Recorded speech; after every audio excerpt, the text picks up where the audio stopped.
Apiterapiya asal zahri bilan davolash hisoblanadi. Bu barcha kasalliklarga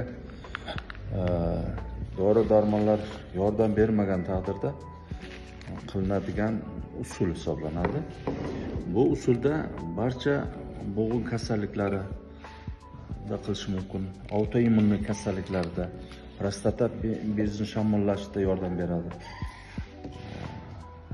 Bronxial astmada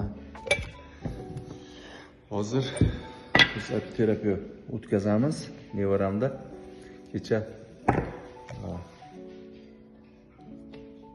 o'tkazgan edik.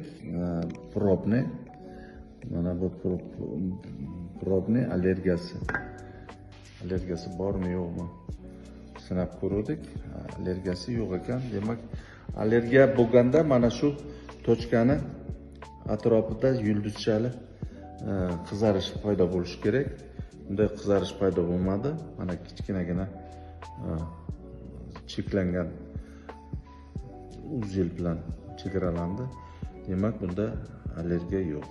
Bu 9-10 qovurg'a orasida nadpochnik, ya'ni buyrak usti beziga mo'ljallab qilingan yerga qilinadi. Immuniy sistemani ko'tarish maqsadida qilinadi.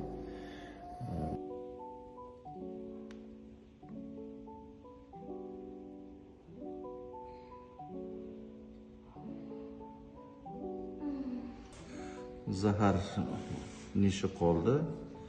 Bu nishi 15 minutdan keyin olib tashlanadi. Ana shunday. Mana ishini olamiz, mana keyin.